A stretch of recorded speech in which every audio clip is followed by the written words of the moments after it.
ইউটিউবে monetization apply করার পর সবচাইতে বেশি যে প্রবলেমটির কারণে আমাদের চ্যানেল মনিটাইজেশন হয় না সেটি হলো রিউজ কন্টেন্ট। আর এই রিউজ কন্টেন্টটি কি, কিসের জন্য এই রিউজ কন্টেন্টটি আসে এবং কি করলে এই রিউজ কন্টেন্ট থাকার সত্ত্বেও আপনাদের চ্যানেল মনিটাইজেশন করতে পারবেন, আজকে আমি সম্পূর্ণভাবে এটি নিয়ে আলোচনা করব। অবশ্যই ভিডিওটিকে শুরু থেকে শেষ পর্যন্ত দেখার আপনাদের কাছে অনুরোধ রইল। তো প্রথম বলি যে রিউজ কন্টেন্ট কি। রিউজ কন্টেন্ট হলো আপনারা যদি আপনাদের ইউটিউবের প্ল্যাটফর্ম থেকে অন্য কারো ভিডিও উঠিয়ে নিয়ে আপনাদের ইউটিউব চ্যানেলে আপনারা আপলোড করে দেন, তাহলে এটাকে বলা হয় রিউজ কন্টেন্ট। আপনারা অন্যের ব্যবহৃত কন্টেন্ট আপনারা ব্যবহার করেছেন, সেক্ষেত্রে ইউটিউবে সেই যার কন্টেন্ট আপনারা ব্যবহার করেছেন সে আপনাকে ডাইরেক্ট স্ট্রাইক দিয়ে দিতে পারে।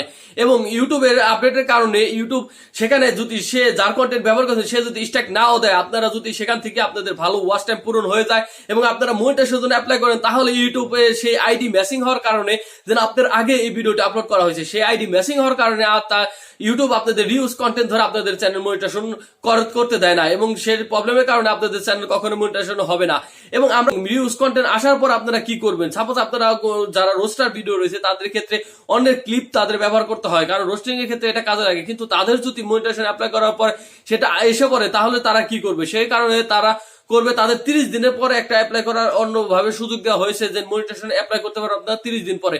সেক্ষেত্রে আপনাদের যে কন্টেন্টের উপরে রিউজ কন্টেন্ট চলে এসেছে সেখান থেকে যদি আপনাদের ওয়াচ টাইম পূরণ হয়ে থাকে, তাহলে আপনারা সেই কন্টেন্টটিকে ডাইরেক্ট ডিলিট করে দিবেন। অনেকে বলে এটাকে যদি আমরা হাইড করে রাখি বা পাবলিক করে রাখি বা আনলিস্ট করে রাখি, তা না, আপনারা ডাইরেক্ট সেটাকে ডিলিট করে দিবেন। ডিলিট করার পর আপনাদের সেই ওয়াচ টাইমটি চলে যাবে। ওয়াচ টাইমটি চলে যাওয়ার পর আপনারা জেনুইন কন্টেন্ট দ্বারা আপনাদের সেই ওয়াচ টাইমটি পূরণ করার পর 30 দিনের ভিতরে আপনারা সেটাকে অ্যাপ্লাই করে দিবেন। আর সেখানেও যদি আপনারা রিউজ কন্টেন্ট ব্যবহার করেন, তাহলে আপনাদের চ্যানেল মনিটাইজেশন পাওয়ার কখনোই সম্ভব নয়। এবং কি কারণে এই রিউজ কন্টেন্টটি বেশিরভাগ চলে আসে সেটা হলো আমরা অনেকে মনে করে থাকি সাপোজ আপনারা টিভিতে একটি শো চলতেছে, এখানে আমরা আমাদের নিজস্ব ক্যামেরা দ্বারা সেটিকে আমরা ভিডিও করে নিলাম।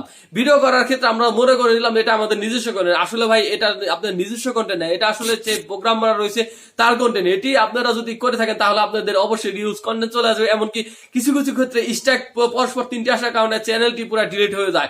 তাই রিউজ কন্টেন্ট ব্যবহার করার ক্ষেত্রে আপনারা একটু হলো সাবধানতা অবলম্বন করবেন। এটা আপনারা করতে পারেন যে আপনারা একটা ভিডিও তৈরি করতেছেন, সেখানে আপনাদের ভিডিও রিলেটিভ কিছু কথাবার্তার কারণে দেখানো যায়, দেন কিছু কিছু ক্লিপ আপনারা দেখাতে পারেন। সাপোজ রোস্টারদের ক্ষেত্রে কিছু কিছু ক্লিপ তারা দেখিয়ে দেয়, এটা সম্পূর্ণ নয়, এটা কয়েক সেকেন্ডের একটি ক্লিপ দেখার কারণে আপনাদের বেশিরভাগ আপনাদের নিজস্ব ক্রাইটেরিয়া থাকার কারণে আপনাদের নিজস্ব ফেস থাকার কারণে এটাকে রিউজ ধরা হয় না।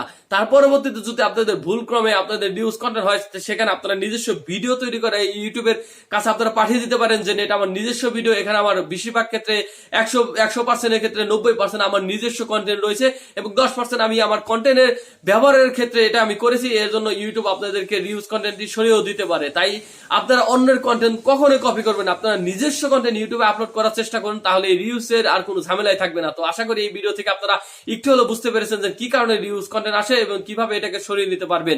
তো যারা আমার এই চ্যানেলটিতে নতুন এসেছেন অবশ্যই চ্যানেলটিকে সাবস্ক্রাইব করে পাশে থাকা বেল আইকনটি প্রেস করে রাখবেন, কারণ এই চ্যানেলে প্রতিনিয়ত ইউটিউব এবং ফেসবুক রিলেটিভ সকল tips and tips video upload করা হয়। তো ভালো থাকবেন সবাই।